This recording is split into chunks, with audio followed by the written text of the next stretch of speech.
हरि ओम। वक्रतुंड महाकाय सूर्यकोटि समप्रभ निर्विघ्नं कुरु मे देव सर्वकार्येषु सर्वदा। प्रिय दर्शकों नमस्कार, मैं पंडित कृष्ण शर्मा ज्योतिषाचार्य आज के वीडियो में आपका हार्दिक स्वागत करता हूँ। आज के वीडियो में हम एक महत्वपूर्ण योग की चर्चा करेंगे जिसका नाम है चंद्र मंगल लक्ष्मी योग। सबसे पहले तो जानेंगे चंद्र मंगल लक्ष्मी योग कैसे बनता है और इसका क्या फलित होता है। आइए जानते हैं इसके बारे में। सबसे पहले चंद्रमा को लें तो चंद्रमा को ज्योतिष शास्त्र में मन का कारक ग्रह माना गया है। और वहीं मंगल की अगर बात करें तो मंगल को ज्योतिष शास्त्र में साहस, परिश्रम, पराक्रम आदि का कारक माना गया है। इस प्रकार से यदि कोई भी बात यदि मन में ठान ली जाए तो वह निश्चित रूप से होकर रहती है, क्योंकि मंगल हमेशा आत्मविश्वास को दर्शाता है जब और चंद्रमा जो है मन को दर्शाता है। मन में अगर दृढ़ इच्छा शक्ति होगी तो व्यक्ति कठिन से कठिन कार्य करने में सक्षम होता है। यही फलित होता है चंद्र मंगल लक्ष्मी योग का। जिनकी कुंडली में ये योग होता है वो अपने साहस, पराक्रम आदि के बल पर जीवन में ऊंचाइयों के शिखर पर पहुंचते हैं।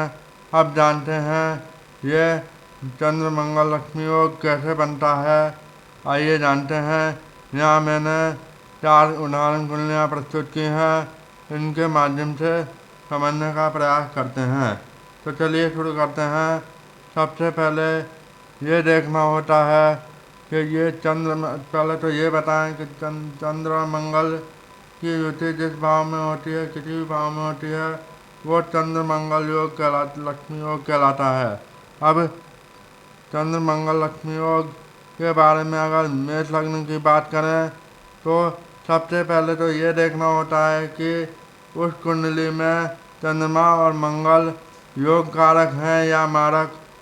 उसके आधार पर इस योग का निर्माण होता है। जैसे उदाहरण के लिए सबसे पहले मेष लग्न की कुंडली को लेते हैं। मेष लग्न में लग्न मंगल बनता है, क्योंकि पहली राशि है मेष। मेष का स्वामी होता है मंगल, इसलिए लग्न मंगल हुआ। मंगल देव को एक और राशि मिली हुई है वृश्चिक, जो कि मेष लग्न की कुंडली में अष्टम भाव में स्थित होती है। अब क्योंकि मंगल लग्नेश है और लग्नेश को 6ठे, 8वें और 12वें भाव का दोष नहीं लगता है, तो इस प्रकार से मंगल हुआ योग कारक। उसके बाद में अगर चंद्रमा की अगर हम बात करें तो चंद्रमा और मंगल आपस में मित्र हैं। इस प्रकार से ये भी चंद्रमा भी योग कारक हुआ। तो इस कुंडली में मंगल और चंद्रमा दोनों योग कारक हुए। दोनों योग कारक हुए तो सभी भाव 6ठे, 8वें और 12वें भाव को छोड़ करके फिर सभी भावों में मेष लग्न की कुंडली में चंद्र और मंगल की युति हो तो यह चंद्र मंगल लक्ष्मी योग बनता है। फलित के बारे में पहले चर्चा कर चुके हैं। इसके अलावा चंद्रमा और मंगल की डिग्री भी देखी जाती है। चंद्रमा और मंगल की डिग्री अगर अच्छी है तो इसका फलित मिलता है या इसका फल मिलता है, ये सकारात्मक परिणाम देने योग्य होते हैं। यदि इनकी डिग्री 0, 1, 2, 3 या 28, 29, 30 हो तो यह योग फलित नहीं होता है। यह किसी भी चंद्र मंगल लक्ष्मी योग की कुंडली में लागू होती है ये बात। उसके बाद दूसरा उदाहरण लेते हैं।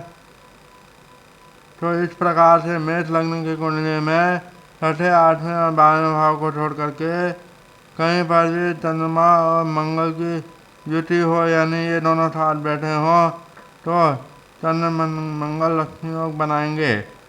द्वितीय भाव की बात करें तो द्वितीय भाव में चंद्रमा मंगल की युति हो मेष लग्न में तो चंद्रमा वृषभ राशि में उच्च का होता है और अष्टम द्वादश सूर्य के अनुसार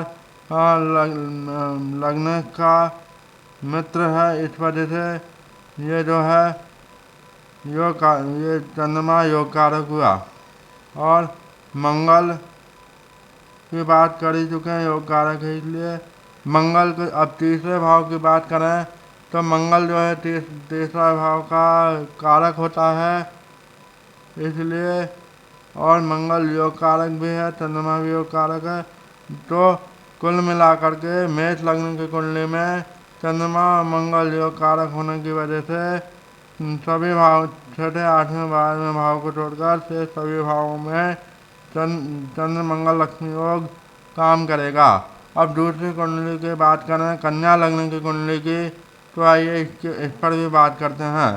तो अब इसमें देखें चंद्रमा योग कारक है या मारक, कैसे पता लगाएं? क्योंकि कन्या लग्न की कुंडली में 4 नंबर की गिनती लिखी हुई होती है 11वें भाव में। 11वां भाव मूलतः धन लक्ष्मी लाभ को दर्शाता है, लेकिन उसके साथ साथ यह छोटी मोटी बीमारियों का भी कारक है। तो बीमारियों वाला भाव होने की वजह से ये चंद्रमा जो है सम की कैटेगरी में आएगा। और वहीं मंगल की अगर बात करें तो मंगल को कन्या लग्न की कुंडली में एक घर तो मिला है तीसरा, और दूसरा घर मिला है 8वां। तो तीसरे और 8वें दोनों ही घर अच्छे नहीं होने के कारण मंगल देव कन्या लग्न की कुंडली में हुए मारक। अब देखिए, हाँ, मंगल तो हुआ मारक और चंद्रमा हुआ सम, तो इसलिए मारक और सम होने की वजह से, यानी योग कारक दोनों में से कोई भी योग कारक नहीं होने की वजह से इस कुंडली में केवल पंचम भाव में ही चंद्र मंगल लक्ष्मी योग फलित होगा।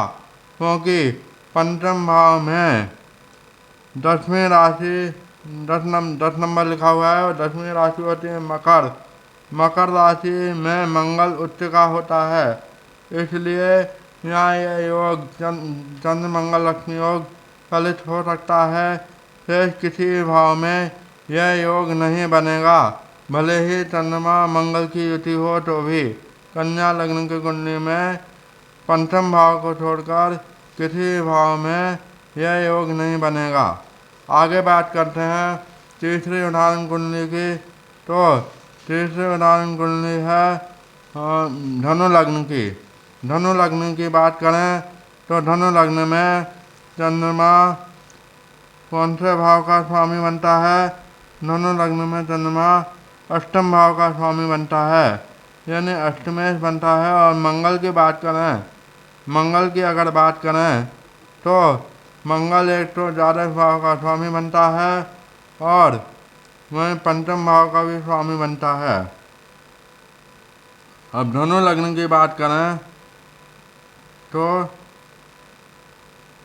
धनु लग्न की कुंडली में छठे घर में चंद्रमा और मंगल की युति होने से चंद्रमा अपनी उच्च राशि वृषभ राशि में होने से और मंगल की राशि में त्रिकोण में होने से पंचम भाव यानी पंचम भाव में होने से छठे 8वें 12वें भाव का स्वामी छठे 8वें 12वें भाव में होने से अर्थात अष्टमेश चंद्रमा और द्वादशेश मंगल की छठे भाव में युति होने से विपरीत योग बनता है।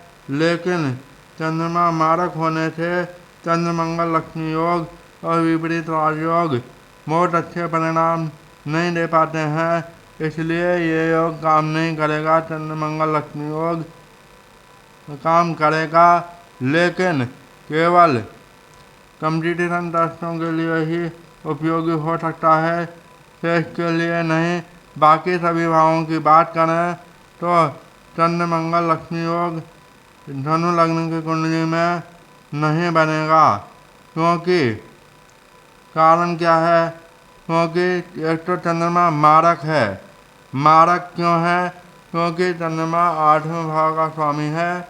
और मंगल की बात करें तो मंगल को जो है एक घर अच्छा नहीं मिला है, हालांकि दूसरा घर त्रिकोण का मिला है, इसलिए यह योग कारक हुआ। परंतु एक घर अच्छा नहीं मिलने के कारण यह योग फलित नहीं होगा। कौन सा योग? चंद्र मंगल लक्ष्मी योग फलित नहीं होगा। अब बात करते हैं मीन लग्न की कुंडली की। मीन लग्न की कुंडली की बात करें तो इसमें लग्नेश बनते हैं गुरु, और गुरु और मंगल की बात करें कि चंद्र मंगल योग फलित होता है या नहीं, क्योंकि मंगल अपने मित्र की राशि में है और योग कारक है। मंगल को एक राशि मिली है मेष राशि, जो कि मीन लग्न की कुंडली में द्वितीय भाव में स्थित है, और दूसरी राशि मिली है मंगल को आठवीं राशि। आठवीं राशि होती है वृश्चिक राशि, जो कि त्रिकोण में स्थित है। दोनों ही घर अच्छे होने के कारण मंगल हुआ योग कारक। और चंद्रमा की बात करें तो चंद्रमा को मीन लग्न की कुंडली में पंचम भाव मिला है, वो भी त्रिकोण का ही भाव है। इस प्रकार से मंगल और चंद्रमा दोनों को अच्छे घर मिलने के कारण मीन लग्न की कुंडली में ये दोनों ग्रह योग कारक हुए। योग कारक होने की वजह से ये योग कारक होने की वजह से चंद्र मंगल लक्ष्मी योग मीन लग्न की कुंडली में भी बनेगा। फिर से छठे, आठवें, 12वें भाव को छोड़कर शेष सभी भावों में मीन लग्न की कुंडली में चंद्र मंगल लक्ष्मी योग बनेगा।